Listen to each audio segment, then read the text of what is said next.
அமெரிக்காவை மீண்டும் சிறந்த நாடாக மாற்றுவோம் என தெரிவித்த அதிபர் டிரம்ப் சட்டவிரோத குடியேற்றத்தை தடுக்க நாட்டின் தென் எல்லையில் அவசர நிலை பிரகடனம் செய்வதாக அறிவித்துள்ளார். அதிபராக பதவியேற்ற டொனால்ட் டிரம்ப் அமெரிக்காவின் பொற்காலம் தொடங்கிவிட்டதாக கூறி தமது முதல் உரையை தொடங்கினார். அமெரிக்காவை முதலிடத்திற்கு கொண்டு வருவதாக உறுதியேற்பதாக கூறிய டிரம்ப், நீதித்துறையை தவறாக பயன்படுத்துவது முடிவுக்கு வரும் என்றும் நாட்டின் பாதுகாப்பு மீட்டெடுக்கப்படும் எனவும் பேசினார். இயற்கை பேரிடர்களை எதிர்கொள்ளவும் மக்களுக்கு அடிப்படை வசதிகளை செய்து தரவும் முந்தைய பைடன் நிர்வாகம் தவறிவிட்டதாக குற்றம் சாட்டினார். இனி ஒவ்வொரு பேரிடரையும் கவனத்துடன் எதிர்கொள்வோம் என உறுதியளித்தார்.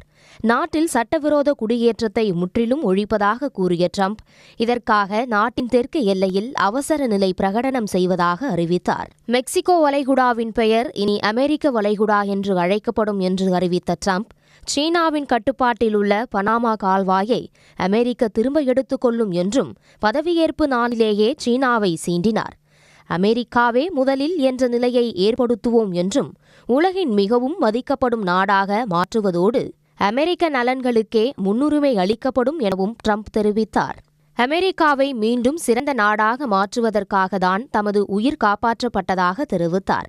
வர்த்தக அமைப்பின் வரி சீரமைப்பு தொடங்கும் என்ற டிரம்ப், குடிமக்களை வளப்படுத்த வெளிநாட்டு பொருட்களுக்கு வரி விதிக்கப்படும் என்று தெரிவித்தார். துப்பாக்கி கலாச்சாரம் ஒழிக்கப்படும், ஆண் பெண் என்ற 2 பாலினங்களுக்கு மட்டுமே அங்கீகாரம், மின்சார வாகனங்கள் கட்டாயம் என்ற உத்தரவு திரும்ப பெறப்படும், அமெரிக்க வேலைவாய்ப்புகள் வேறு நாடுகளுக்கு செல்லாமல் தடுக்கப்படும், செல்போன் உற்பத்தி அதிகரிக்கப்படும், நாட்டின் பாதுகாப்பு உறுதி செய்யப்படும் போன்ற முக்கிய அறிவிப்புகளையும் அதிபர் டிரம்ப் வெளியிட்டார். அமைதியை நிலைநாட்டுவோம் என கூறிய அதிபர் டிரம்ப், அமெரிக்காவின் இராணுவ சக்தியை வீணடிக்கும் நிலை முடிவுக்கு வருவதாக உறுதியளித்தார்.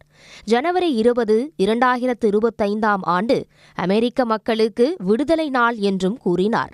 அமெரிக்காவில் பேச்சு சுதந்திரம் மீண்டும் கொண்டுவரப்படும் என்றும் அதிபர் டிரம்ப் உறுதியளித்தார். உடனுக்குடன் செய்திகளை தெரிந்து கொள்ள சன் நியூஸ் பெல் ஐகானை கிளிக் பண்ணுங்க.